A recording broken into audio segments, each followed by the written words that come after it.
சமீபத்தில் முதலமைச்சர் ஸ்டாலின் அவர்கள் வெளிநாட்டு பயணம் மேற்கொண்டாரு. நான் இங்கிலாந்துக்கு போறேன், நான் ஜெர்மனிக்கு போறேன் அப்படின்னு கிளம்பி போய் அங்க இருந்து முதலீட்டை ஈர்த்துட்டு வருவாரு அப்படின்னு பார்த்தா அங்க போய் பயங்கரமான ஷூட்டிங், 10 கேமரா 15 கேமரா அப்படின்னு வச்சுட்டு பயங்கரமான ஷூட்டிங்கை பண்ணி அந்த வீடியோவை எடுத்து இங்க இருக்கின்ற 200 பாய்ஸுக்கு அனுப்பிவிட அவங்க 200 ரூபாய்க்காக பயங்கரமான ரீல்ஸ் எல்லாம் போட்டுட்டு இருந்தாங்க. ஆனா மக்கள் அந்த பக்கம் திரும்பி பார்க்கவே இல்லை.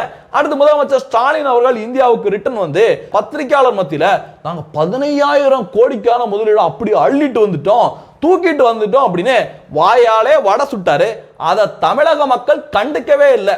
போயா வருஷா வருஷம் இதுதான் சொல்லிட்டு இருக்கீங்க, இளைஞர்களுக்கு எந்த விதமான வேலை வாய்ப்பு உருவாக்கி கொடுக்கல, தமிழக மக்கள் மீது கடன் சுமை தான் வருஷா வருஷம் ஏறிட்டு இருக்கு அப்படின்னு மக்கள் கழுவி ஊத்த தொடங்கினோன்னு வடநாட்டில இருந்து கிரியேட்டர்ஸ்களை இறக்கிருக்காங்க. तमिलनाडु के सीएम एमके स्टालिन अभी यूरोप के टूर पर हैं और இப்படி ஹிந்தி பேசுற கண்டென்ட் கிரியேட்டர்ஸ்களுக்கு கோடியாக கொட்டி கொடுத்து என்னதான் விளம்பரத்தை கொடுத்தாலும், ஏன் அமெரிக்க அதிபர் ட்ரம்பை வச்சு விளம்பரத்தை கொடுத்தா கூட 2026 தேர்தலில் திமுக அரசாங்கத்தை யாராலையும் காப்பாற்ற முடியாது.